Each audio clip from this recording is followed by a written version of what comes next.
Why are conservation easements worth considering?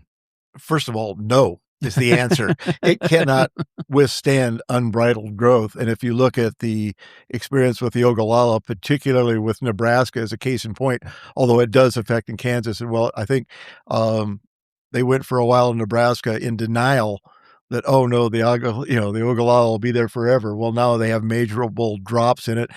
And how is a conservation easement's value calculated? So with the conservation easement, there's a basic appraisal done. There's the initial appraisal of that property and its highest and best use. It's in all of its glory with its potential of being a Walmart out there.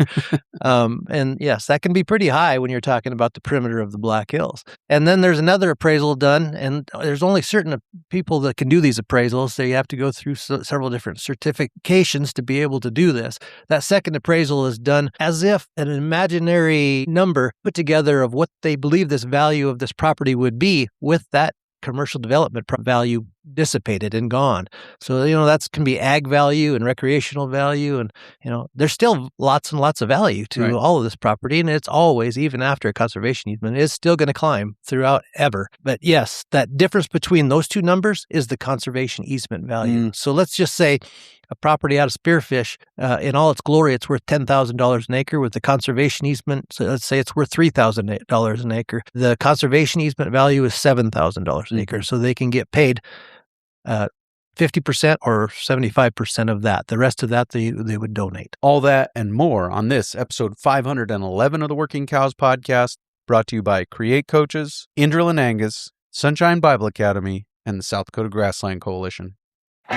Welcome to the podcast that gives producers a platform to discuss and share paradigm-challenging practices that have increased the effectiveness of their operation and the joy that their families have received from this lifestyle.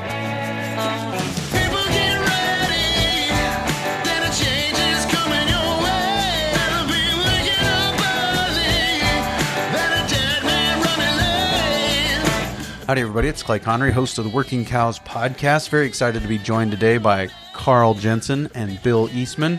They are both with the South Dakota Ag Land Trust, and I had a conversation with them in my office here, live in the studio.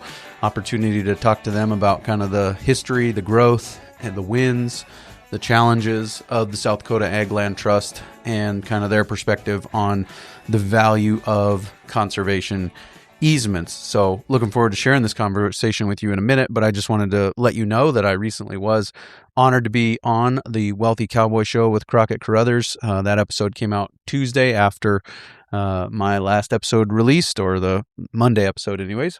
And so if you want to check that out, there'll be a link in the show notes page for that, and look forward to soon sharing with you an episode that I had recorded in Crockett's studio as well of the Working Cows podcast, where we talked about what it takes to be a successful day working cowboy. So go check that out. And for now, here is my conversation with Bill Eastman and Karl Jensen of the South Dakota Ag Land Trust. Karl, Bill, thanks for joining me today on the Working Cows podcast. Glad to be here. Yes. Thanks for the invitation. Yeah, I guess appreciate you guys making the trip out. It's always fun to do a conversation live and in person whenever possible. And we're going to talk today about kind of the work you guys are doing with South Dakota Ag Land Trust. And so maybe just to set the context, what is the South Dakota Ag Land Trust? And we'll just start there. What is it? Well, the Land Trust was really formed by four organizations. You were mentioning, of course, your connection with the Farm Bureau, the South Dakota Cattlemen's, the South Dakota Association of Conservation Districts, and the Grasslands Coalition. And people are probably familiar with each of the organizations in their own way. One point of wisdom, we all have our difference of opinion on how things could work and one thing or the other, but the idea of issuing long-term permanent easements was one point that all four organizations said there's a point we could agree on. So it took a year, and again, all due credit to the cattlemen. They kind of started the ball rolling, attracted some of the other organizations that had the same interest in this particular phase of preserving agricultural land. I was contacted by the cattlemen to see if the conservation districts were interested in being part of the founder. So the four organizations I just mentioned are the four founding members of the Ag. we came together and figured out, said, okay, now we're together. What do we do? One of the first things, and it took a little while, but we had to form a 501c3, a private nonprofit organization. Four of us, a bunch of us. I'm one of the charter signers. So we came together, but that's what you have to do to be able to treat with the government or with anyone else. And so our guidance, our early guidance actually came from Marty Jackley. He provided pro bono services, thought it was a good idea, weighed in. He wasn't highly active, except he made sure we did everything by the book so that we were properly registered. But that was the founding of it. The cattlemen had already made some moves in that direction and had gotten some small grants. And Jody Anderson, who is now one of our board members, at that time was, I think, the executive director of the South Dakota Cattlemen's. She took some initiative. And then from the Conservation District side, Angela Ehlers, of course, we got a little bit of funding, had to figure out a way to handle the funding. So initially, the South Dakota Association handled some of the funding. I say handled, that they acted as a pass-through that we could get up and get going. But those organizations were all important. And of course, the Grasslands Coalition, Farm Bureau, any of them, the long-term preservation of ag lands in South Dakota is first and foremost. We might have our differences of opinion on other issues, but that's one where we've all come together. Who would you say, or maybe what types of land would you say are best suited for consideration to be put into a land trust? There's value in protecting farms and ranches throughout everywhere, I guess. This is specifically tailored to South Dakota. South Dakota Ag Land Trust is a South Dakota entity.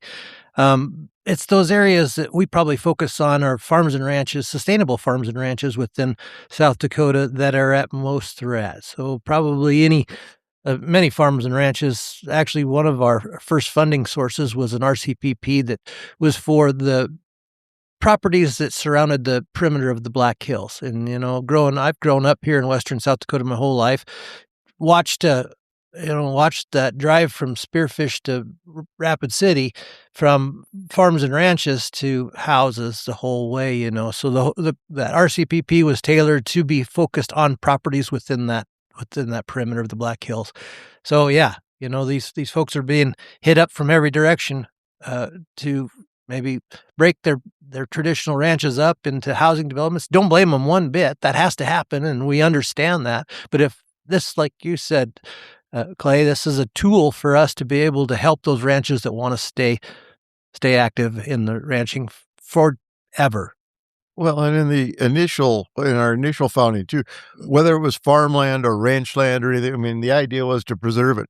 The demand has come, particularly in the hills area, where people are seeing that the para-urbanization that goes on. A lot of people like me are aging ranchers and landowners and stuff, and in many cases, they don't have a direct heir or maybe even a hired man they can pass on to, but they do want to see the land preserved. That's first and foremost with any of the people, and Bill has dealt with far more of the people on a personal day-to-day basis, but all of them have the same idea. They want to see the land preserved and productive. It's not setting aside. It's not preservation. It's conservation. And people want to see it not only stay in its current state, but hopefully to improve over the years, like you do with any range or farmland. Mm-hmm. Yeah, very good. Can you maybe, Karl, quickly talk a little bit more about the distinction there between preservation and conservation? It's, again, we're talking about angels on the head of a pin and one thing or another, but in the modern lexicon, one thing, the preservationists were the people, and you look at something like the Norbeck Preserve, where they said, well, don't ever do anything to the land, let it be just as it is. Anybody that's involved in farming and ranching said, if you want that land to be conserved, you've got to utilize it. Yep. And whether it's buffalo or cattle or whether just good farming practices, that's the idea of conserving the land. I think any of us that have been in the business for a while, you not only want to see the land as good as last year, you'd like to see it better than it was last year. And this gives you one tool to do that. Let's take a quick break and hear a word from our sponsor today, Create Coaching. Hey, are you ready to turn your knowledge and skills into a new profession? Or are you already teaching but would like to beef up your technical knowledge of healthy agroecological systems? Create Coaches is Nicole Masters' 30-week training designed to train and empower consultants and coaches in the theory, principles and practices behind healthy agroecological systems. Applications for the 2026 Create course open May 1st. For more information, check out www.integritysoils.com. Yeah, for sure. I always go back to even the creation story. God put man here to fill the earth and subdue it, to tend the garden and keep it, and even now, I think fairly, maybe not new, but it takes a long time for things to work their way through academia and then come out as information, but Right. one of the newer ideas is the Native Americans were intentional about their management of buffalo and landscapes. I just saw an interesting experiment too down in eastern Kansas where they were side by side, and another bright young rancher. The Nature Conservancy had bought one ranch, and then he's adjacent to the ranch, and they've been cooperating. So they've been doing a bunch of studies on managed grazing with bison and managed grazing with cattle. And big surprise, after 8 years of research, they said well-managed livestock on good grassland improves the grassland. Yeah. And of course, as you get south of us, there's a lot more burning that's involved, Yeah. which was always a traditional management technique. When the lightning hit, you let it burn. Yeah. That was how it worked. And I think we're rediscovering some of those methods that, in fact, improve the rangeland as a whole. It also stops the woody plant invasion, which is a major problem from Texas clear into Alberta. But burning is one technique that for a long time, fire suppression was that was the motto of all the organizations. And we found out that fire suppression is not necessarily the healthiest approach on the land. Right. So those are all parts of management techniques that I think we're rediscovering the importance of how those conservation techniques work. Yeah. So in your mind, what threat is being protected against by the South Dakota Ag Land Trust? So, working with us, every agreement's going to be tailored specific to that landowner's needs. So we're not a cookie cutter thing. We are going to work with the landowner to make sure that deed agreement, fulfills their desires, but also ours. This is an ag-driven organization, so we definitely have ties that property has to remain in agriculture forever. It's not going to be preservation. It's going to be utilized as a ranch forever. The three basic things that we're wanting to help with there is urbanization. We'd rather see that property remain a green meadow with a cow on it versus an apartment complex forever. We'd also like to make sure that grass that's sod, traditional native sod, remain that forever. And, that mining is a big deal for sure. We'd like to kind of hold that back too. So those are the three things that a landowner will be restricted on once they go into an agreement with us through our program. Along those lines, what would you say are some of the common questions that you get from people who are considering this? What are they asking, and what are they wanting to know? I think there's definitely a lot of questions about conservation easements. There's lots of controversy about the idea that it's a perpetual, I guess. Perpetual is a scary word. Forever is a scary word for a lot of people to consider. But you know what? Our executive director of our organization, I think he brought up some points to me here one time in a conversation. He says, yes, it is controversial. Perpetual is forever. But the decision to actually take that meadow and turn it into an apartment complex, that's perpetual also. That's turning that into something that's never going to be the same ever as well. So the questions that we get from landowners are, what are we giving up for this deal? The conversations, once they get to us, as soon as we're not going to actually be reaching out to those landowners, by the way. To start with working with us, they have to reach out to us first. And typically they're getting their information word of mouth.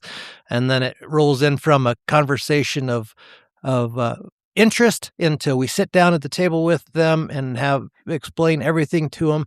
And we're going to guide them through this whole process. And not just that landowner. We want the whole family. We want their kids and their great-grandkids to be at that conversation to make sure this decision is agreed upon by everybody. Well, and in this day of age, their own legal counsel, which we encourage them early on. We have our own legal counsel.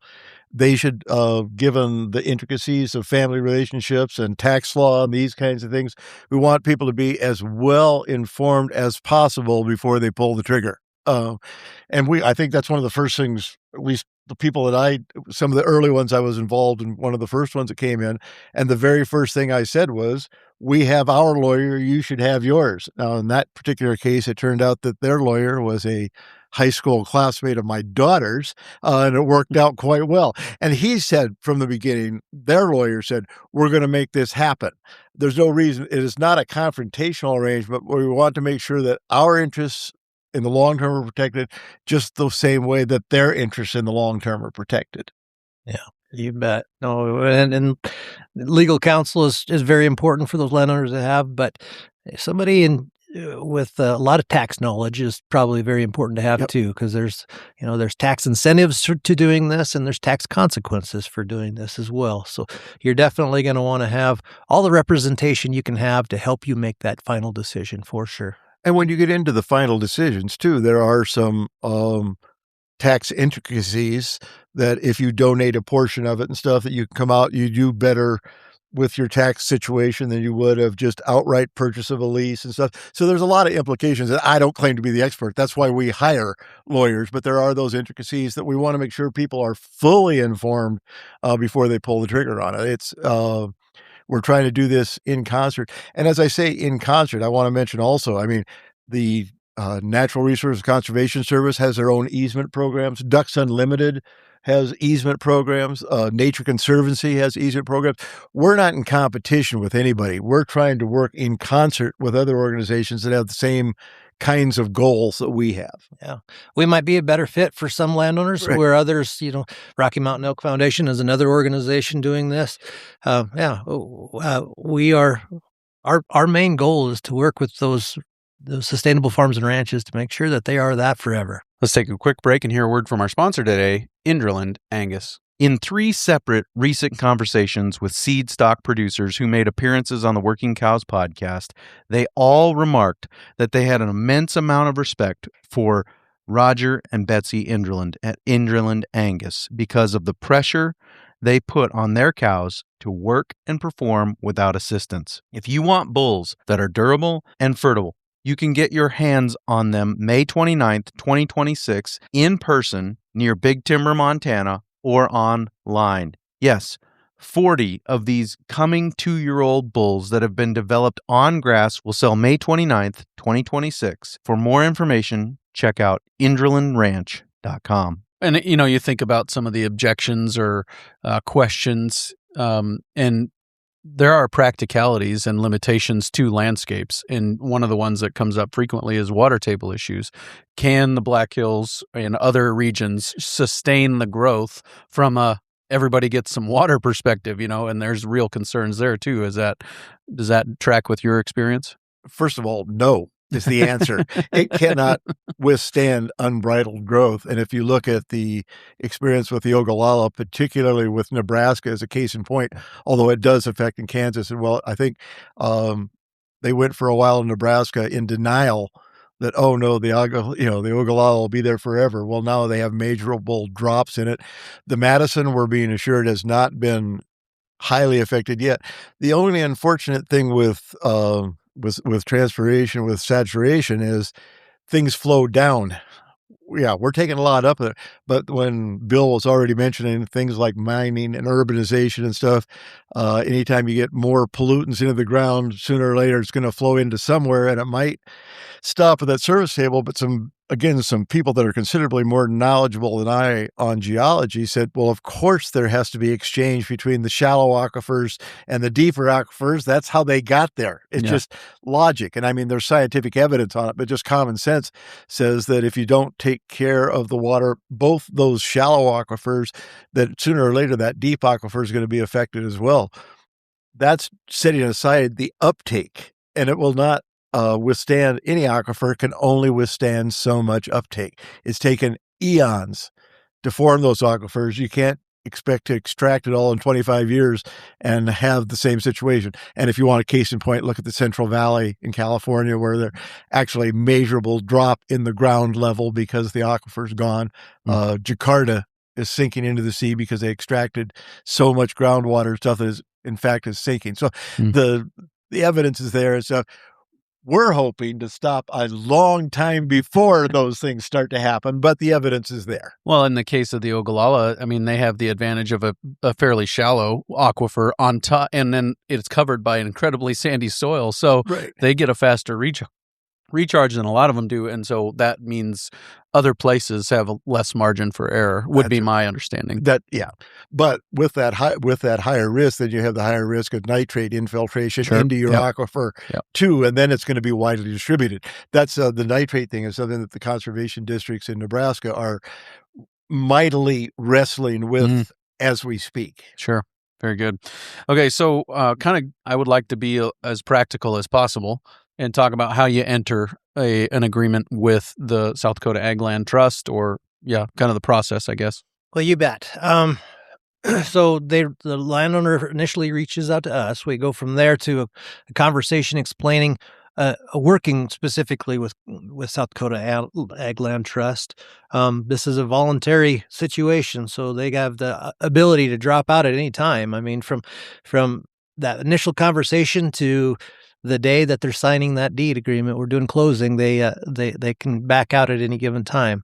Now there's some expenses that go into this deal. So when a landowner comes to us with an interest, we're going to sit down and have that conversation and decide which way they want to go. Do they in our initial South Dakota Ag Land Trust was a donated conservation easement, and that was a property on the west side of Spearfish. It gave us a foot in the door. It was a wonderful donation of a great piece of property that Spearfish is going to enjoy forever. And that was a 100% donation. So that's one route.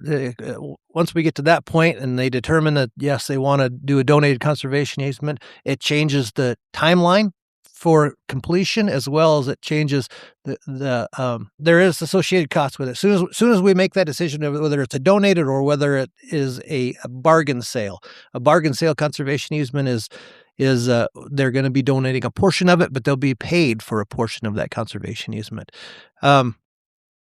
Once that decision is made, then we'll start on and they sign an agreement with us that they're going to be specifically working with us through this whole process. We don't want them changing memberships on that way. Once we're invested, we're going to be totally invested to that landowner.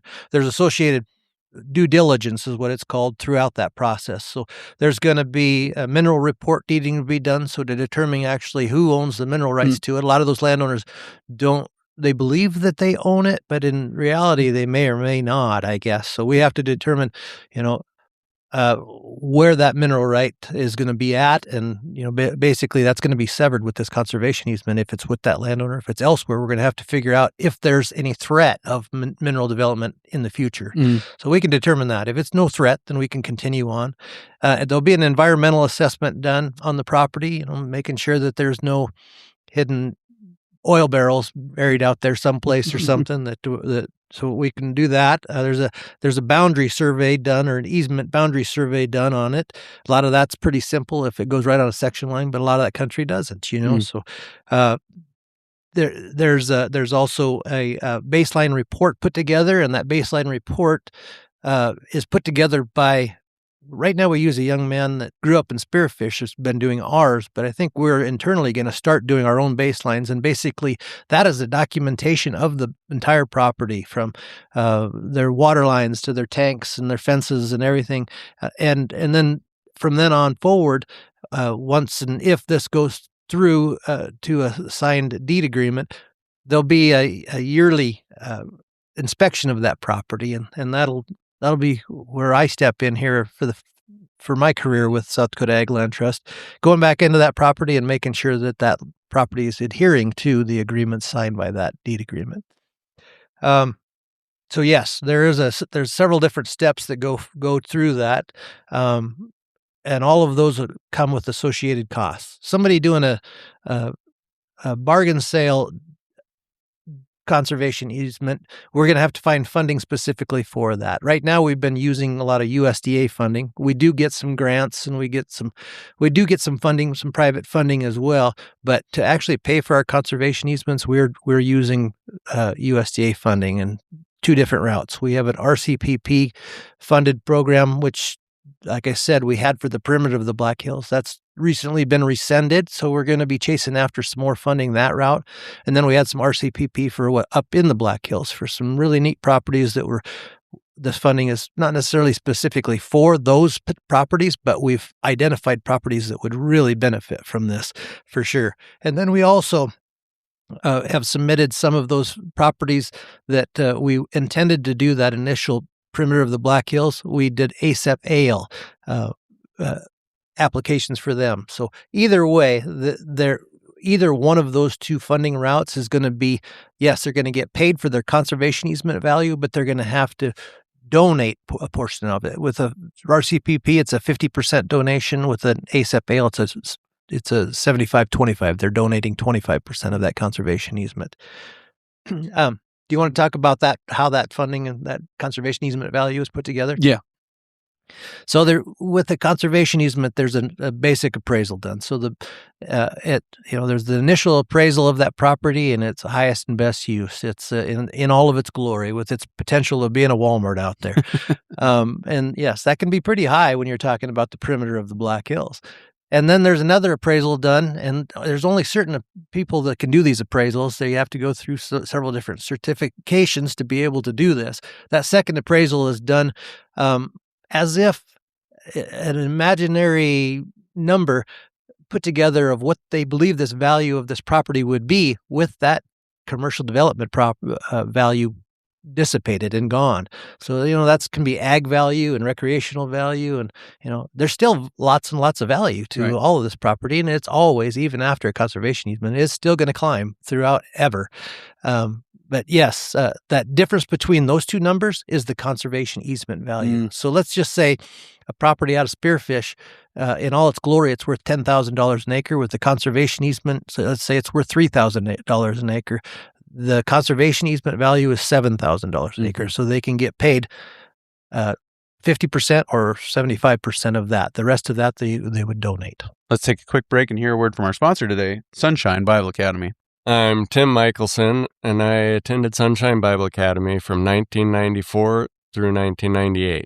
I really appreciate Sunshine Bible Academy because not only did it give me a well-rounded biblical education, but also gave me lots of memories of driving back and forth to school, fun times in the dorm, playing sports, and building friendships that still last to this day. The teachers at Sunshine are not only there to make an income, they truly do value every student and invest their time into them. They work to teach the importance of a relationship with Jesus and not only head knowledge. Although it is up to each individual person to make that real for themselves, Sunshine really does work to instill those values in each student. Not only did I gain a great education there, but through friends that I made at Sunshine, I found my wife of almost 20 years. I know it is a sacrifice to have kids of high school age that far away, but I believe it is worth the sacrifice.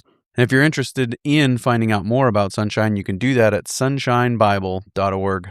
Yeah, and that's as has been said often on the Working Cows podcast, pick any number you want; they're all going to be wrong, but they do serve as a kind of a understanding of how the process works, and so yeah, that is helpful. Carl, do you have anything to add there? No, not really, except a couple of all of us fall prey to the acronyms and one thing or another, but with the RCPP, the ASAP-ALE that Bill was mentioning and stuff, those are all programs under the Natural Resources Conservation Service, including the one that the agreement wasn't rescinded, just the funding for the agreement was rescinded. It's that funding that we were most interested in. However, they haven't closed the door. Even the leadership of NRCS is seeing the importance, whether it's their own programs or their programs that are being run through other organizations. The USDA sees the long-term preservation of agricultural lands as being absolutely key to the long-term ability of the U.S. to produce food. That's the very shorthand, but at the end of the day, that is one of their missions. We hope to assist in that direction.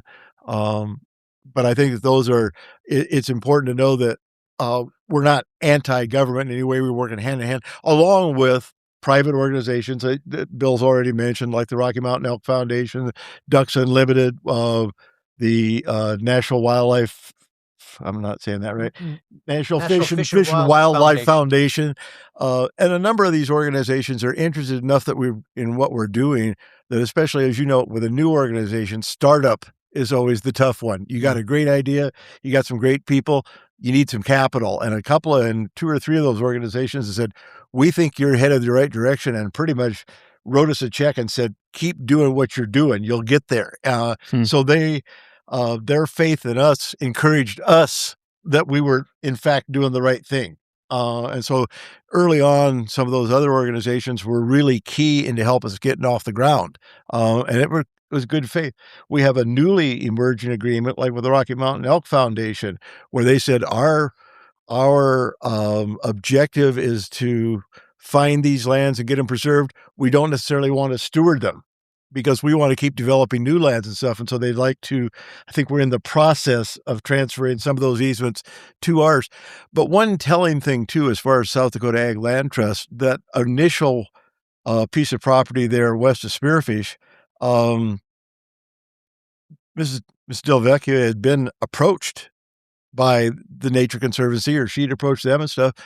We came along, she said, I like the idea of an organization that's from South Dakota, that is the board of directors is from South Dakota. She said, I would feel more comfortable in a South Dakota organization handling this. And this is nothing against other organizations that are doing similar activities, but I think the confidence, and one of the selling points, we're trying to make Bill's job easier here as our project manager, but people in South Dakota still, I think, have increased faith in an organization that is made up of 4 South Dakota-based organizations. They feel, because this stewardship has to be perpetual, just like the ease is perpetual. So they have to have the faith in us as an organization that we're South Dakota-based, and it's going to remain that way. This is certainly true in states that surround us as well. Colorado's been very successful. Wyoming's been very successful. California, again, you went to the recent one. There's a number of other states that are, no two of us are exactly alike, but we all have the same direction. Is that a fair statement, Bill? You bet. And several of those organizations were great advocates for us, as well as advised us on how to actually set South Dakota Ag Land Trust up. You know, several of these states like Colorado and Montana and Texas, they've been doing conservation easements for years and years and years. We're relatively new. I mean, really started in feasibility study in 2017, really got off the ground going maybe 2020. So we're pretty relatively new. We're wet behind the ears, but we have a lot of wonderful support out there. And the greater picture organization that has given us a lot of oversight is the Partners of Rangeland Trust, and that's based out of Colorado right now. And there's many of the western states have association with that. And I just got back from a conference in Denver here in early January where we talked about so many different things at that deal. My first year, I've only been with this organization for 1 year now. My first year was last year going to that thing, and I thought they were all talking in a different language. This year, I've got a year under my belt. It all made sense, so it was fairly fun to be there. But collaboration is the key to this whole organization, and yeah, they're giving us some wonderful guidance, and definitely they helped us get our foot in the door even more, for sure. Also, because obviously I'm from the conservation district stuff, and conservation is a key. One of them that Bill reminded me of, that if we can put more and more of these together, secondary issues that the person might say, well, this is my ranch and maybe Bill's ranch is next to mine. We get both under an easement, and we started looking at things like wildlife corridors and stuff, and exchanges of wildlife that are not clearly visible the moment you look at it. And yet biologists like Bill, one thing or another, understand the importance of those exchanges, just like you do with domesticated livestock, that wildlife is a key part of what keeps this part of South Dakota as nice as it is. And it's part and parcel of our husbandry. Yeah, for sure.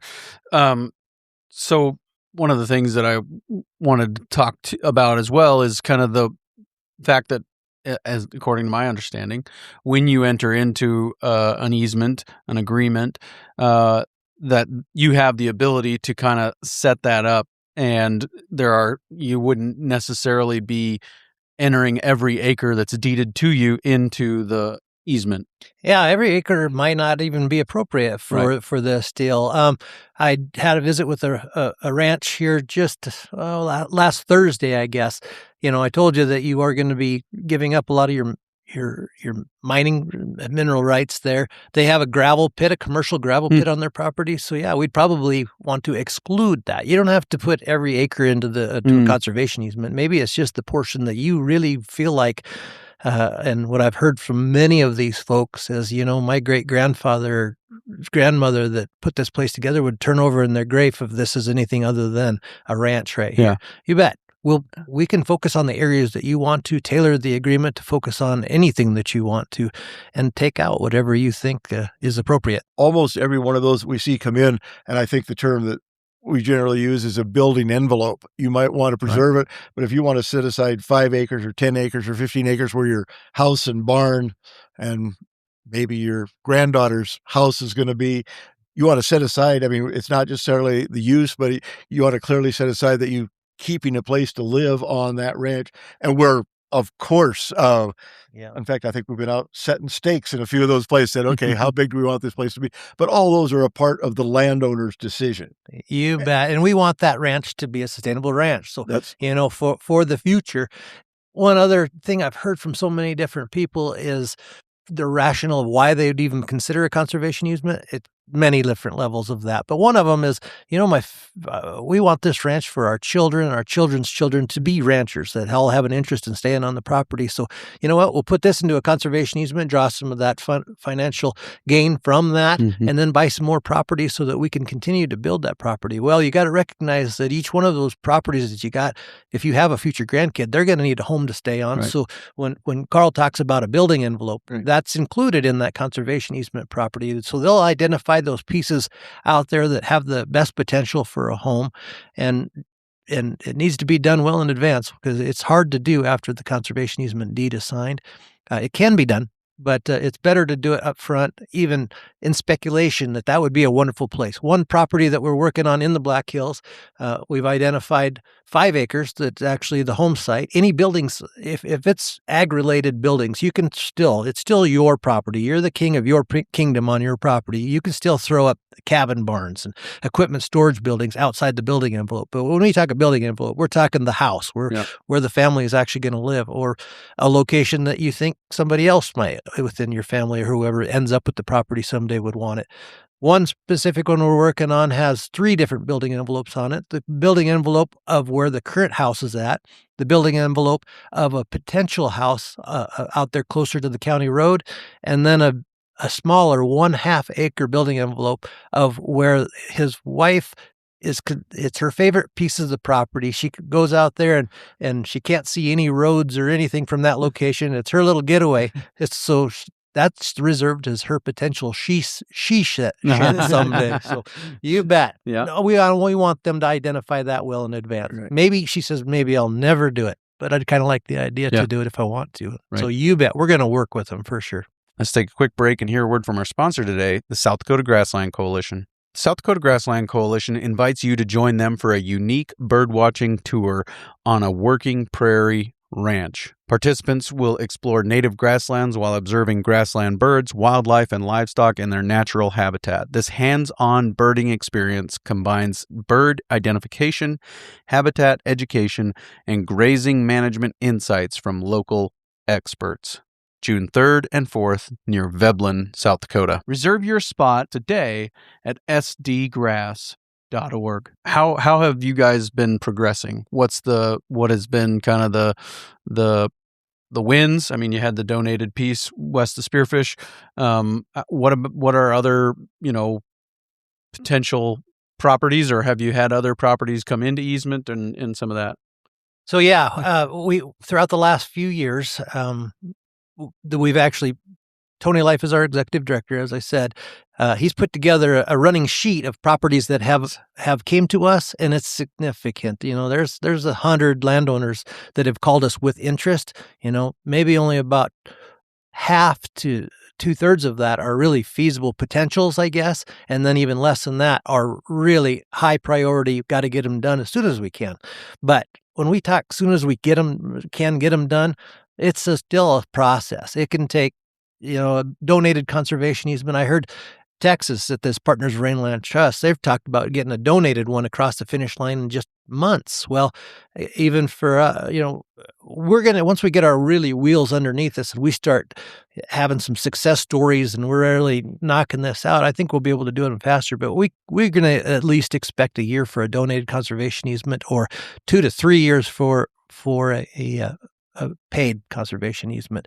So it's a slow process, which is a struggle for me. I come from a world of wanting to get it done and look back and be proud of yourself. This one, we're going to be proud of ourselves, and we are proud of ourselves, but it's going to take us a little longer to have more success stories. Yes, we have a wonderful future ahead of us for sure, with lots and lots of interest, but it's a slow process. And I think there's also one that, again, a friend of mine, he's a guy that's been on the South Dakota Conservation District Board for a number of years, and one thing or another. He had a portion of his place that actually, I think, Ducks Unlimited had taken the easement, the Wagner property. And then he came to us, and one of the things I like about our organization, he came to us and said, well, look, I already have an easement with this Ducks Unlimited stuff. Is there any reason you couldn't take the rest of the place?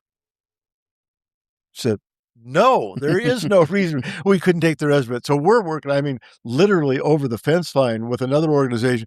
Obviously, somebody like Ducks Unlimited or Pheasants Forever, they have their own criteria as to what ground would fit them. But we're not bound by some of those things. So we're able to work, again, in concert with other organizations. And if we see a property, I don't want to speak out of turn for Bill here, but if we see a property that would be better suited for another organization, the first thing we do is let that other organization say, hey, we can't do it for this reason. That's the same as that they've come to us and said, we can't do it for this particular reason. Could you take it?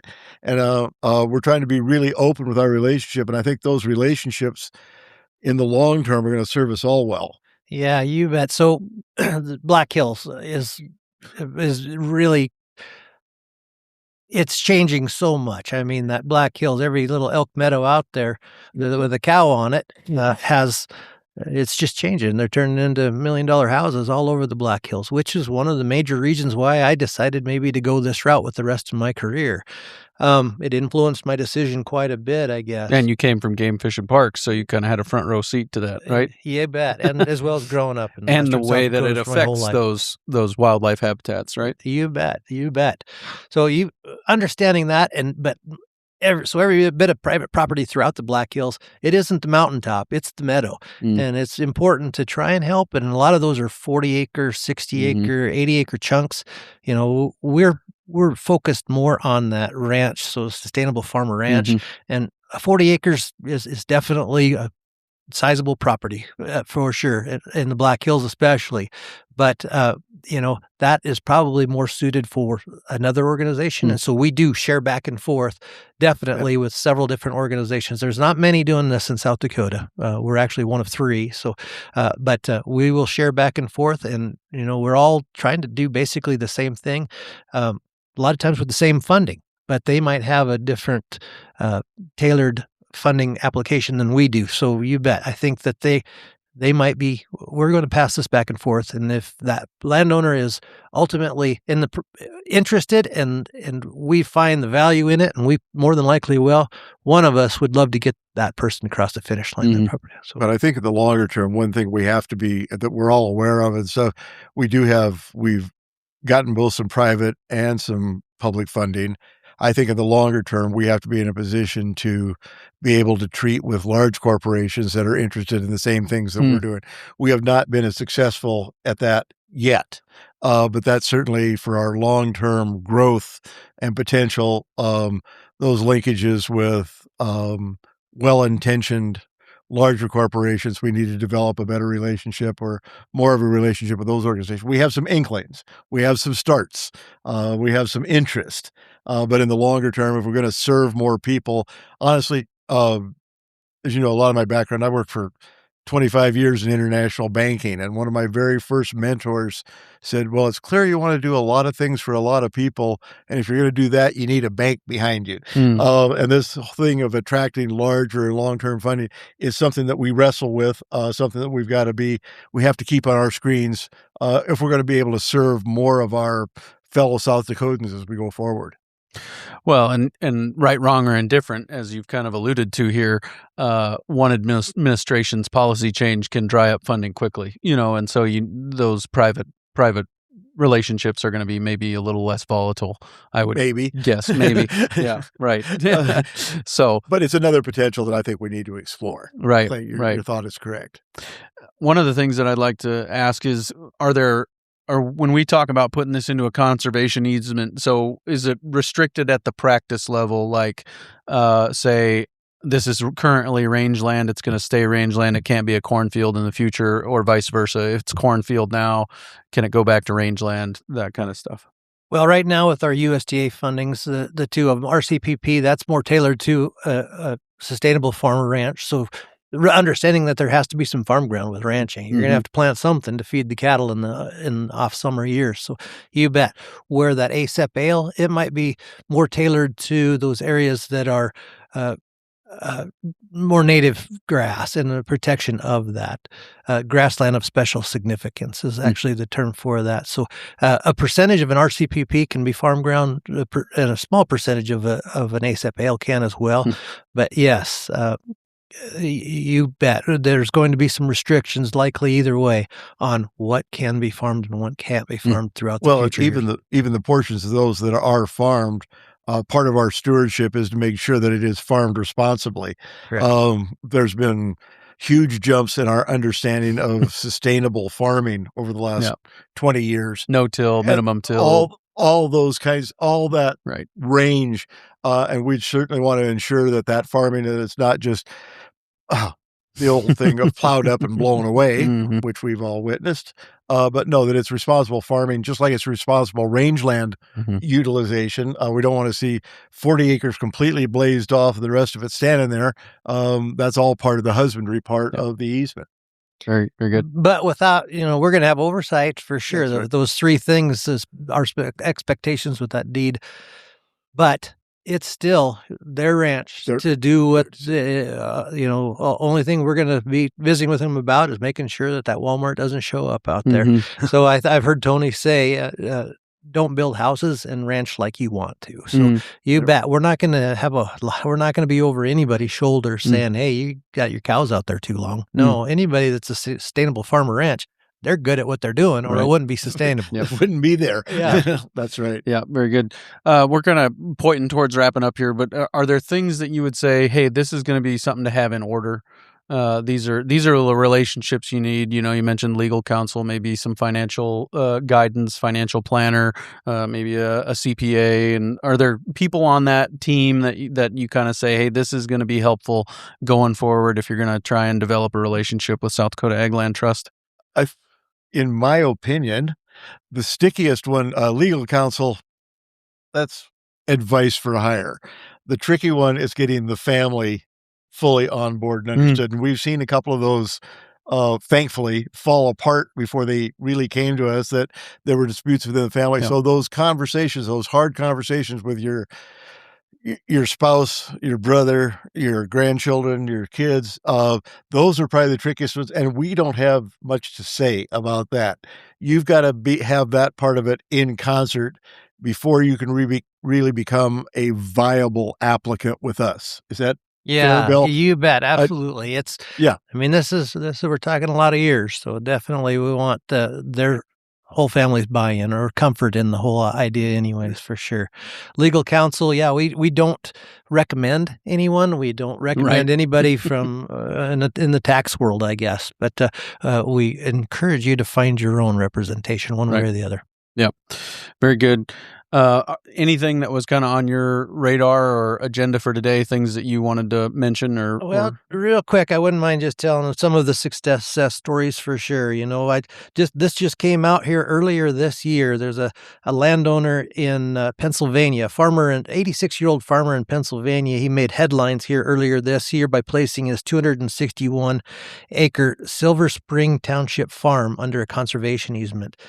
Basically, rejecting a $15 million offer from a data center development company. And he actually took a $2 million, roughly $2 million payment for a conservation easement to protect his family legacy. His family, that farm has been in his family for years, and he too just wanted it to always stay that way. So he gave up an awful lot of money, and I've heard that from so many different landowners that talk to me about this.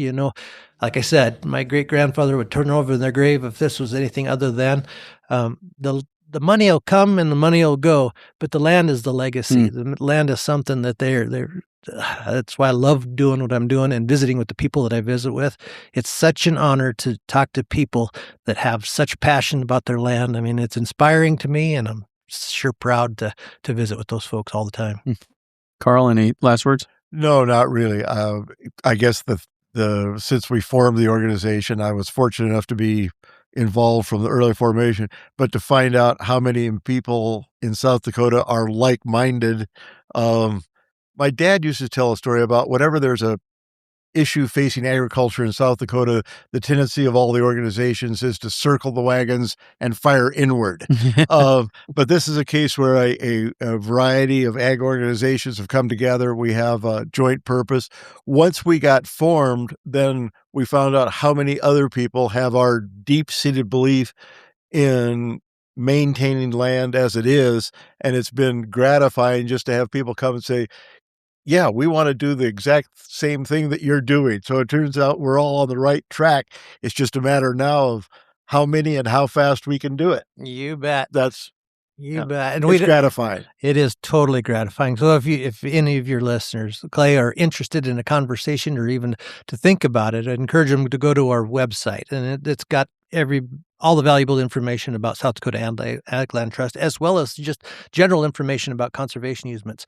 They don't have to do a conservation easement, but I would just love it if people were more educated about it and understood the value of it. As you said, it is a tool.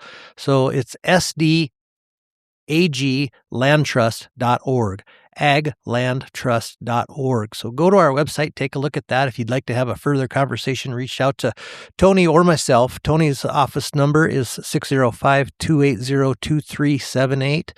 And mine is 605-391-8087. We'd love to have more conversations. And if any of you happen to know any very, very, very wealthy people that maybe won the lottery or whatever that have an interest in also joining our financial team, we'd sure love to.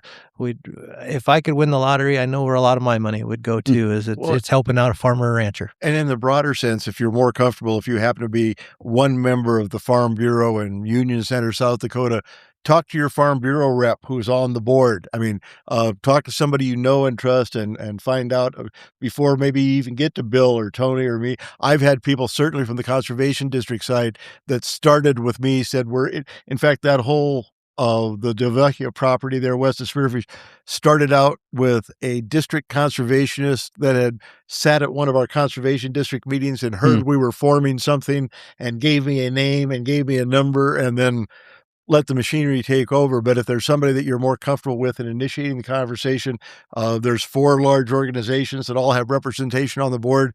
If you want to take that route to come in, that's another one. I mean, the website is there for any and all, but if you like in any of these organizations, talk to somebody you trust first, and then we'll get you to the right people. And we're all, as board members, that is our responsibility to get your needs met. Yeah, I'm glad you brought that up. And yeah, every one of our board is dedicated as Karl is. So ultimately appreciate every one of these folks for sure. It's wonderful to be associated with. Yep, very good. So one last question, Bill. You just came back from a conference recently or a couple months ago now. Is there a national organization that South Dakota Ag Land Trust is a part of? Are there other, because we're talking to people in all 50 states right now. So are there other, if somebody in another state is interested, is there a national organization that they could look up and find their state organization? Yeah. So, this is Partners of Range Land Trust is focused more on Western states. There is actually a larger entity that Land Trust Alliance. Okay. You bet. And I bet you they would have a website. I just met with some of their people when I was in Washington recently and stuff. They're overarching. The other one is talk to your local NRCS office. They have a range, and that's all over the U.S. obviously there's some areas of the U.S. that are much bigger on easements and some less, but there's a nationwide program through NRCS for land easements. Like I said, go to somebody you know and trust first, and then we'll start making the linkages. Yes. Is that? Yes, correct. You bet. Yep. Very good. Bill, Carl, thanks for your time today. Thank you, Clay. Thank you, Clay. Very good stuff there with Carl and Bill. I really appreciate them taking the time to join me for that. Coming up next on the Working Cows podcast, may be able to share with you the interview that I did with Crockett Carruthers in his studio. If not, it will be Ken and Jenny Stewart talking to them about some Obrock cattle that they have gotten to work with and see just how well they are adapted to their environment and what they're doing to make sure that they're able to share that with people going forward. Either way, look forward to sharing that with you real soon on another episode of the Working Cows podcast. We'll see you then. We invite you to visit workingcows.net to subscribe to the show via iTunes or Stitcher. You'll also find detailed show notes pages, resources from our guests, and the industry leaders who have influenced them. For more ideas on putting your cows to work for you in a more profitable way, tune in next week.